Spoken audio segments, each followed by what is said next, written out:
If we have autonomy and freedom and psychological safety, we are much more likely to be engaged at work. And Kolbe is a huge part of helping an organization, helping an individual, helping a leader make sure that people feel like they can be themselves. Welcome to Powered by Instinct, a podcast for professionals who think about how your fundamental nature drives performance. If you're interested in getting more done more naturally, then let's jump in. Hello, everybody, again, and welcome back to another episode of the Powered by Instinct podcast. I'm our VP of Sales, Eric Carrera, and I am pumped because I get to work with and talk to two really fantastic certified consultants today. So you can see their smiling faces if you watch the video. In a minute, I'm going to introduce you to Susan and Whitney, but I want to say thank you to both of you because I know it's ballpark negative 40 degrees outside. So hopefully you're inside, you're staying warm. Well, I am in balmy Phoenix and it's roughly 60 degrees here. So Susan, Whitney, thanks you for joining me. Yeah, thank you. Thanks a lot. So Susan is a 4392. So that means her MO is almost perfect. Whitney is an 8562. Right. And the reason I said Susan is almost perfect, she's a 4392. I'm a 5392. So obviously all MOs are fantastic. All of your four numbers are strengths, but everybody's a little bit biased towards their own MO, and that's totally okay. Oh my gosh. I have to say, though, I love it. You long line quick starts.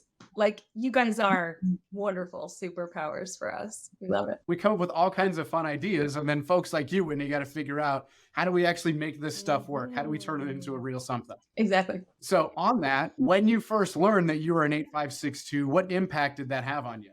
I got my debrief when I was 18 years old, headed off to college. So huge difference maker in terms of my ability to understand and root into what was most important to me when I was going off to, this incredible social experiment of college.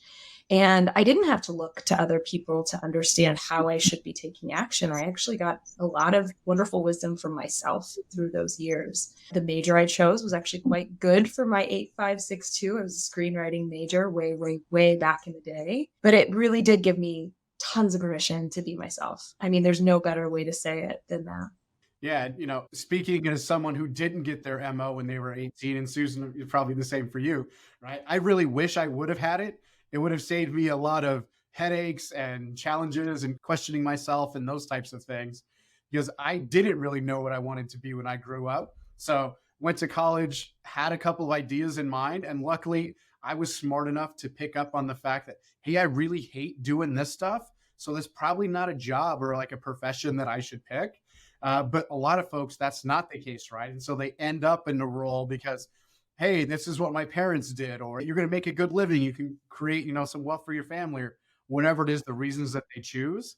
And then they end up understanding this wasn't the right path and they go through all of that pain. So yeah, if you can get someone when they're much younger, help them understand their strengths, you can have a giant impact in their life, both personally and professionally. Yeah.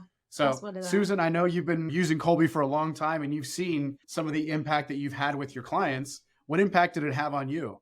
Eric, that's so interesting. So I've often thought about, had I known about it at 18, would I have made other choices, right? Obviously, that's hard to know. I learned about it at about 40, and it made, as everybody says, it was confirming and it made a lot of sense to me.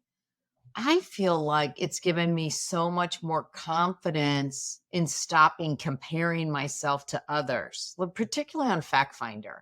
Like, I'm just sort of floored by fact finders who can remember a lot. To just share one other tidbit that made me feel really good as I was listening to Whitney.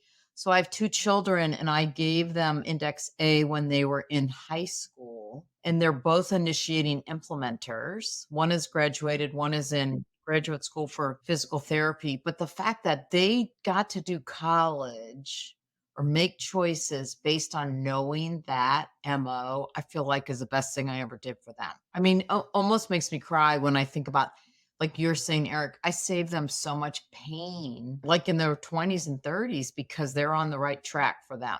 Yeah, absolutely. Right. Because, your kids are fairly young. So it could have been when they were in school, crypto was hot or, AI was the thing. So they could have chosen the path of, hey, I want to go work in AI. Well, if someone's a 7, 8, 9 an implementer, I mean, unless that's translating, they're building like the actual robots, that's probably not the right choice for them. So yeah, that's fantastic when you can give it to your kids that young. The other thing, just to further answer your question, because I really didn't, I feel like relationships with other people are so much better knowing my MO relative to where they are, whether I know their score or not. I feel like I'm less annoying to people. Like I'd like to think I can manage the 9 and quick start and the other lower numbers. I like to think that. I'm not sure if that's true or not. Yeah, absolutely. What it helps me do when I'm working with someone whose MO I know, like Susan, and Susan and I work together all the time, is it actually just helps me recognize what are the things that I should be asking her for. Where are the blind spots where I need her wonderful Kolbe cognitive genius to kind of come in and support? We probably could have figured that out working together over a longer period of time and probably with bigger, more uncomfortable bumps in the road. But it was really lovely that we didn't have to, that we could just sort of use the Kolbe cheat code to get into a state of flow in our partnership that I think has really carried us far. I want to just add something there. I did work with Whitney's father for quite a bit. He's a 9 in follow through. And then one day he wasn't available. And he said, not a lot of people know that they're related. But anyway, so Whitney helped me with a big team. And literally since that, I ask her all the time to work with me because of her 8 in Fact Finder. I have so many clients. Seems like most leadership teams, law firms, accountants, they're all fact finders. And so I do my best in terms of, I like to think I have more fact finder than a 4 with Kolbe. But having Whitney, she gets them. She gets the concept. There's so much to that 8 that is such a good compliment that, again, it allows me to relax and feel confident because she's there. Yeah, absolutely. I've said it a couple of times, but it's worth repeating, right? All of us are amazing at something. None of us are amazing at everything. And so if you can figure out who should I lean on for which particular parts, right? And you can lean on each other, that's when you become the dynamic duo, that high performing team, whatever it is that you're trying to build. Absolutely. Susan, Right. you mentioned you work with a lot of leadership teams and you've worked with, a number of law firms. So I'd like to ask you a question about a particular client that you started working with, I think back in 2019. How did you initially start working with them? And then how has that relationship evolved over time? So it's a law firm on the East Coast. And I was asked by a coaching colleague to do some leadership 360 work with their executive committee. And then we were coaching those leaders. And I, of course, gave them Kolbe. And the chairman of the firm turned out that his Kolbe was 3393. We're calling him Jim. Anyway, the hilarious thing was he was blown away by Kolbe. He thought the other stuff was interesting, but if you think about, if you're an attorney and everybody else is probably a fact finder follow through, it was life-changing for him. And he was in his 50s. And so he invited me to do a partner retreat. So I had already worked with Whitney. So she and I came and did that in 2019. And as a result of that relationship, one of the partners in the room hired Whitney as her coach. She's still her coach. Okay, what is that? That's 5 years ago. She's still coaching her. And so we've done other Kolbe, what they will call a practice group. So like 20 or 30 attorneys. And then this past year, Whitney did a pod, she called it a pod mentoring group for associates. And Kolbe's included in everything, right? So there's individual coaching that's going on, multiple people now, not just the one partner. There's coaching going on. There was this mentoring group for the associates. And right now we're in the queue to work with 3 more practice groups there. It's cool. I always feel like Kolbe sells itself, right? The chairman loves it.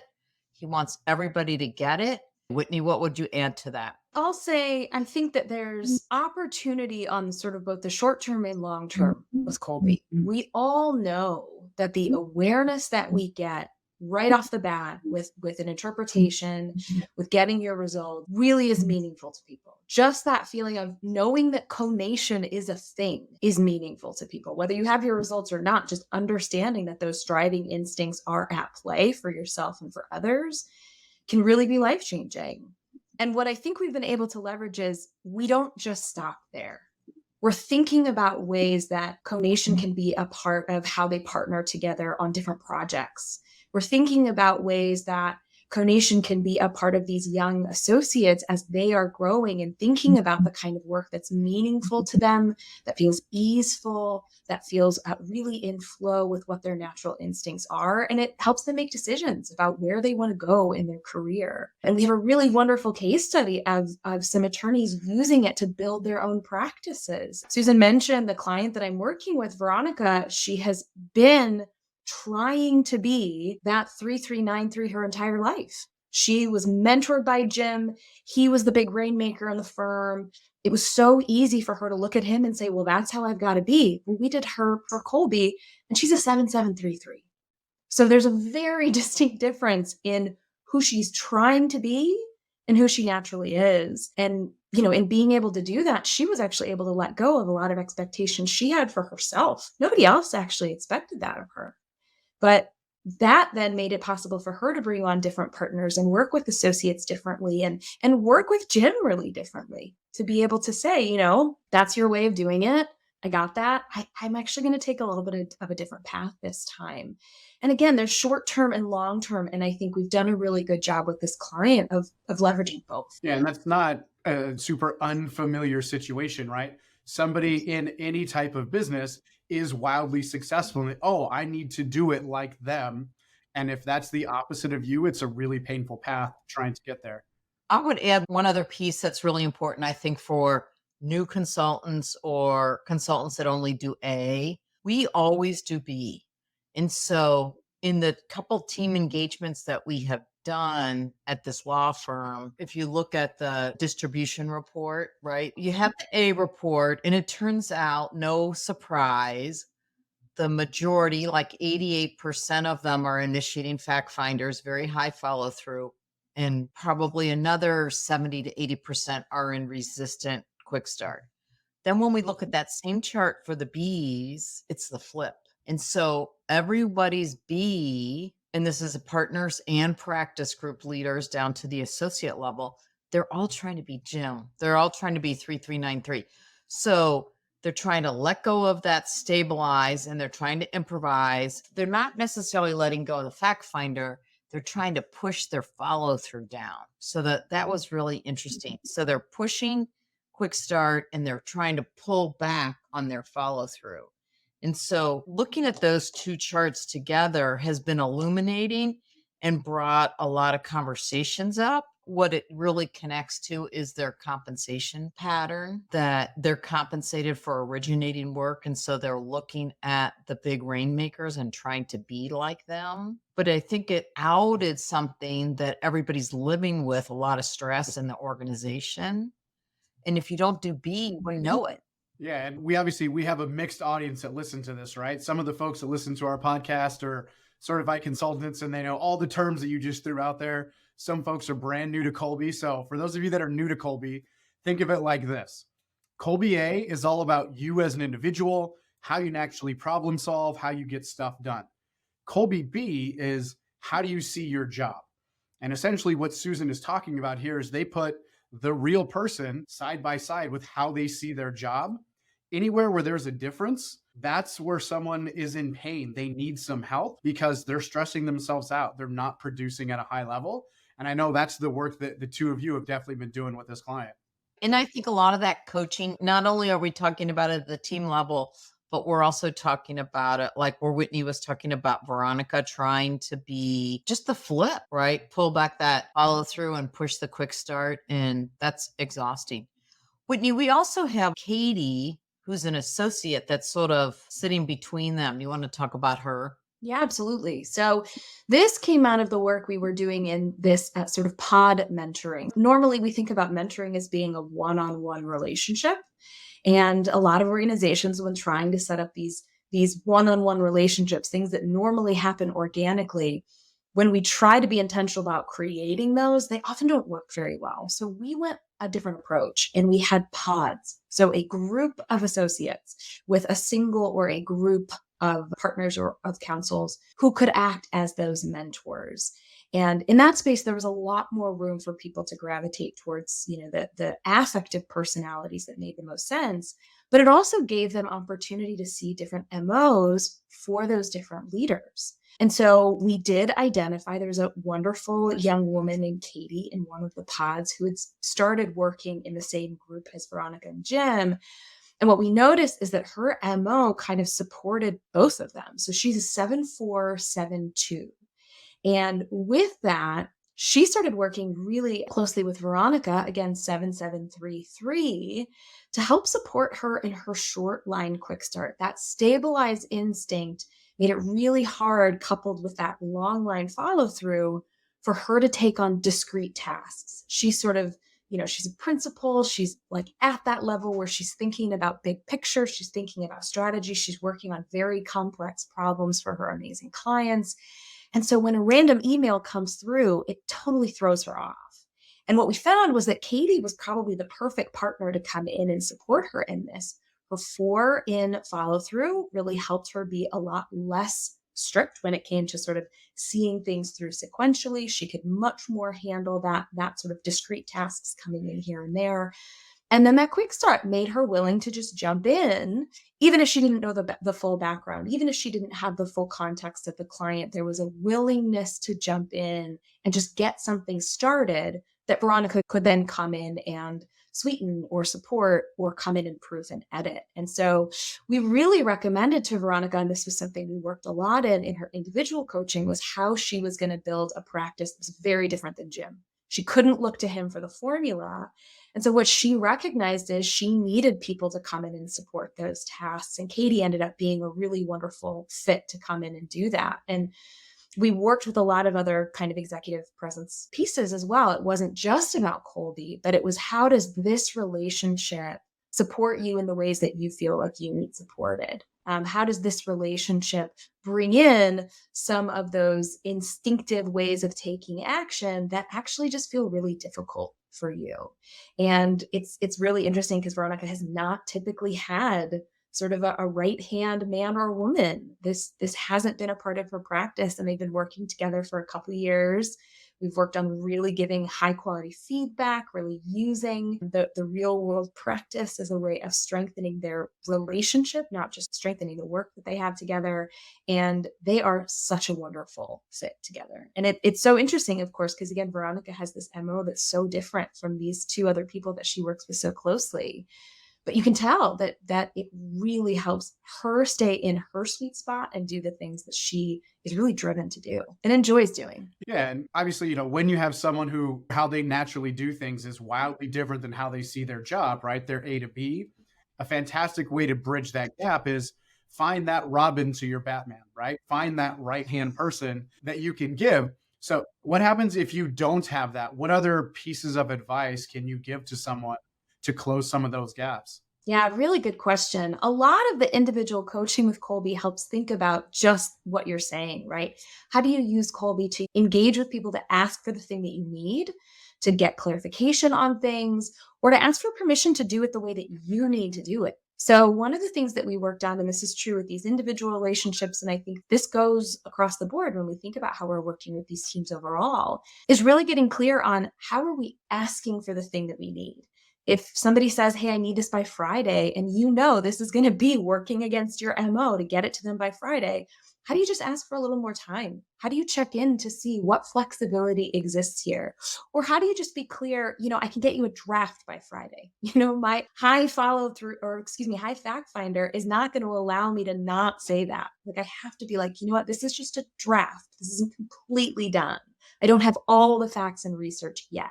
And so knowing what your MO is helps you ask for the thing that you actually need for other people, instead of just being in a space where, you're living with whatever they request. Susan, what would you add to that? Well, the one thing I was thinking about, so where Whitney's doing coaching and this pod mentoring group, she's bringing tons of leadership content that has nothing to do with Kolbe, but Kolbe's always threaded in there. right? So she's expanding their view of what does it mean to be a leader, to be proactive in the kind of roles that they have. But she always is cognizant of what's their pattern relative to the leadership content and how does that play out. So I think that that's a huge important piece. What I think separates us as leadership coaches because we do have that foundational understanding of conation. Yeah, and you mentioned it, right? You have to look at all parts of the person, right? If I just focus on the Kolbe, the conative piece, well, I'm going to miss, well, something about this person's personality or some of the skills that they have or cultural differences or whatever it is, right? So you have to, when you're trying to grow, develop, mentor somebody, look at them as an entire person and figure out what are the couple of pieces here and there that I can add to them. In the perfect world, you'd have the silver bullet, right? And you could just hand them a something and say, all right, here you go. Now you're an awesome leader. In real life, that doesn't actually work. And so it sounds like the two of you have figured out all of those different components and how they interact together. And you have to understand the environment of which they live in, right? Like having gotten to work with this firm for 5 years, 6 years, we have an understanding. Like last week, I think Whitney was focusing on conflict and feedback. Well, we know that the senior leaders in this particular firm aren't great at that. We have to thread that in with what's it mean to be a leader? What's your Colby? What's going on in the organization? Like as Eric says, you got to think about three parts of the mind, three parts of their world really is Yeah. key to be successful. And I think it comes down to as well what their intention is, right? So when we think about something like, not being great at feedback can mean a lot of different things. And if your intention is to create an organization where you continue to develop the people that are coming up behind you, it's exactly why they wanted to invest in this mentoring program. They wanted to ensure that these young attorneys who were really talented felt connected to the firm, felt like they had places to go, felt like they could go get that feedback from somewhere. And not every single leader is going to be really intentional about, the growth of the people coming up underneath them. I think, we would all sort of agree a best practice of leadership is that you consider yourself responsible for the development of the people under you. But, there's a very difficult tension that they have with how do I take the extra time to explain these edits I've made versus just doing it myself because it's actually going to be a whole lot faster and then I can get it out to the client and on to the next thing. And so we do try to focus with like what really matters to this organization. And this organization's really committed to keeping their young leaders and growing them so they don't feel like they have to go somewhere else. Being able to be yourself is a pretty good way to keep someone at an organization. We know that research tells us employee engagement, if we have autonomy and freedom and psychological safety, we are much more likely to be engaged at work. And Colby is a huge part of helping an organization, helping an individual, helping a leader make sure that people feel like they can be themselves. Yeah. And, all of that, right? You're talking about how do you grow and develop the organization as a whole? And it starts with the leaders who then grow and develop the people underneath them. That's how you grow the entire organization. And obviously we can make some strides. I can shift the way I communicate with you, Whitney, and, communicate in your style. And that's different than the way I would communicate with Susan. But there are sometimes some practical limits, right? We can only tweak things so much. We can only adjust things so much. And I know that sometimes we actually have to shift roles a little bit or reconfigure, redesign roles. So I think you did some work like this as well with that client, right? Where you started to adjust what folks were responsible for and what they were doing, right? I wouldn't necessarily say we were shifting what she was responsible for. What I would say is we were helping her recognize, if you think of a firm like that, every individual partner is their own little almost mini organization, right? They're bringing in their clients. They're thinking about who are the of counsels that are coming in to support, who are the associates that are going to be my go-tos.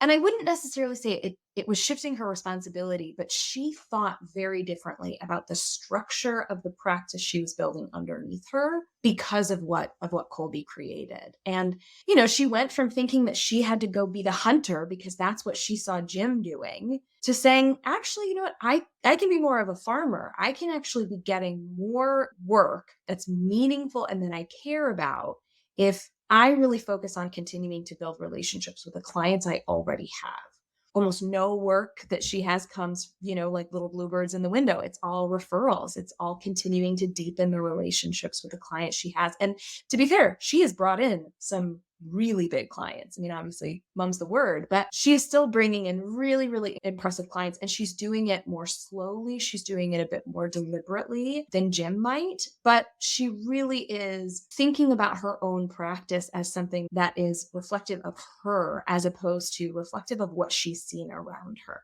And again, having Katie come on board was a big part of that too, right? Recognizing that she hasn't really had somebody who's been her go-to for some of these smaller, more discrete parts of her, more larger complex projects. And recognizing that in order to actually focus on that big picture stuff, in order to focus on building those relationships, she was going to need help. I mean, unless she wanted to stay up until 3 a.m. every single night, which nobody wants to do. So it was a really wonderful way for her to build that practice. But, in terms of shifting her priorities or her mandates as an attorney, I don't think Kolbe necessarily changes that. I think it's just how. I think it's just how she reaches those goals, how she works about getting that new business. I think it's really changed that. Just to share something, one, I think this is a good example of how serving a client in lots of different ways creates an ongoing relationship, right? Like in terms of us being a consultant.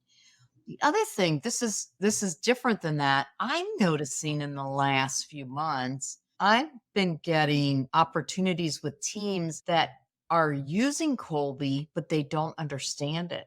Like I just had a healthcare company reach out to me. Then what they said was, our CEO loves Kolbe. Everybody's done their Kolbe, but we don't know what it means. And I'm like, oh my God, that's Eureka, right? So those are, I think as Kolbe gets shared further out into the world, there's opportunities there. The other thing that happens, I have a client in Chicago, they hire and then they give everybody Kolbe, and they've started coming to say, can you have a conversation with these 2 or these 3? Because they're not working well together. It's just sort of fun to see if you're curious and supportive and available and you're known as a Kolbe expert, there's all kinds of opportunity that just keeps coming. Anytime you get a group of people working together, at some point there's going to be some challenges, right? Doesn't matter how much they love each other, they care about each other, they have a common mission, whatever it is. At some point, we're going to rub each other the wrong way. We're going to disagree on something. And so in those situations, if we can figure out, all right, how do we help those folks? Just make it a little bit better, smooth out those rough edges a little bit more. It becomes life-changing for those individuals, for the leader, for the organization. So yeah, there's definitely lots of opportunity to help folks understand their strengths and use them for sure. Right. And the more sort of we understand different facets.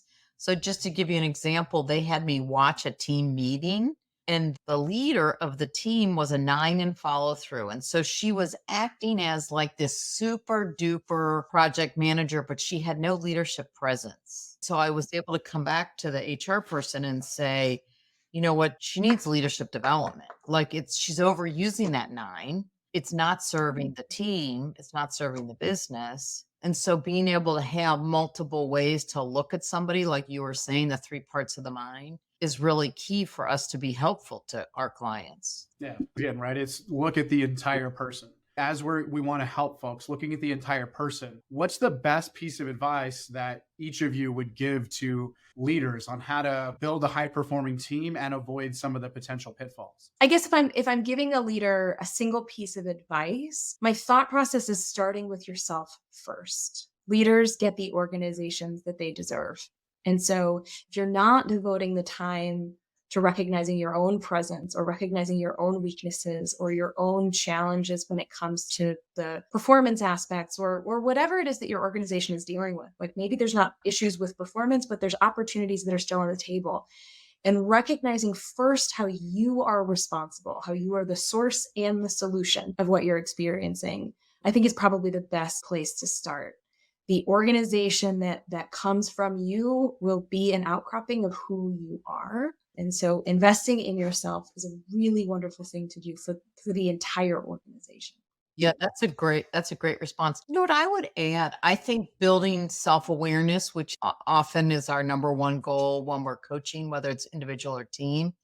And I think being able to understand, when do you serve the agenda and when do you get in the way of the agenda, I think is huge. And the second piece is to ensure that your team is different enough. There's so many teams that we work with where they are so similar individually, and it's very difficult to collaborate. I mean, this past year, I think at KolbeCon, Kathy said that role is more important than synergy, but still overcoming conative cloning is very difficult for teams. And so being able to build a team that's different. The other huge piece, which is in the affect, is to build a trusting environment, I think is huge. I want to make mention of just one thing that Susan said, which is the challenge of conative cloning. And it goes back to that idea of short-term and long-term again. If we're looking to really just focus on what we're experiencing in the short term, more sameness could actually feel really good and could help support us to get to those short-term goals. Longer term, organizations will not scale, create the innovation that is necessary to stay competitive if they are not seeking out those very different perspectives. Kolbe is one fantastic way to add diversity to your organization, to be looking for people who will add to your culture, not just sort of fit within what it currently is. Our individual leadership, our team culture, our organizational culture is always changing. The question is, are we directing that change or just, letting it happen organically? Seeking out diverse types of people or diversity within your organization is a really great way to set yourself up for long-term success. And working with a team right now using the Kolbe hiring suite, we're going to have a conversation this week actually about their C's. And I'm actually very interested to see what they think of what they've come up with. That there's a little baby bit of cloning going on, and I'm wondering if they're going to see it. It's very different from the conversation that I've been having. So I'm really interested to see what happens. And it's one of the reasons why Kolbe tools can be so successful is it shows you plain something that you can then have a really wonderful conversation about. So they're going to, go into interviewing in a couple weeks. And I'm really excited because this conversation is going to set them up for really thinking critically around what is actually going to be necessary for the role, not for what makes us feel comfortable or for how we feel short term in our culture, but who's actually going to be that person to help push us to the next level. That's what they asked us to help them do. So Kolbe's a really big part of that. I think what I took from both of you is you need to be intentional, right? Be intentional about your own development. Be intentional as a leader at how you develop the people that work for you. Be intentional as you're building teams. And as you were just talking about, Whitney, be intentional as you bring new people into the organization. If you do that, that's really how you set yourself up for success long term. We can talk about this kind of stuff for hours and hours, but I know you two are both busy. So I want to thank both of you. I want to thank you, Susan. I want to thank you, Whitney, for joining us. Susan, if somebody wants to connect with you, where should they go? My site is susanspritzmyers.com. And Myers is Myers. I'm also on the Kolbe consultant website. You can click on there and find me. And my email is coach@susanspritzmyers.com. There we go. Perfect. What about you, Whitney? I work for a lovely firm out of Chicago called ClearSpace. So you can find us at clearspace.net. I'm so excited to plug that because our email got a facelift recently. Go see us. Tell me what you think of our new branding. And I'm WCAPPS at clearspace.net. I'm so happy to share the journey that I've had with Kolbe thus far. I'm happy to give anybody any tips. It's really been a wonderful tool and a foundational part of our business. I want to thank both of you for joining us. And I definitely want to thank the two of you for the work that you do out in the community, especially in the cold of Chicago. I don't want to go up there right now, but I appreciate that you're up there doing it. For those of you that are interested, haven't taken your Kolbe A yet, go to Kolbe.com, click that purple button in the upper right-hand corner. Get your strengths. And then, as Susan said, on Kolbe.com, if you're looking for a local consultant, there is a section on the website where you can go and you can find folks like Susan, folks like Whitney to go and work with. But until next time, thanks everybody for joining us. Thanks for checking out this episode of Powered by Instinct. If you enjoyed this episode, then follow Powered by Instinct wherever you get your favorite podcasts, or join us online at Kolbe.com/podcast for all the latest episodes.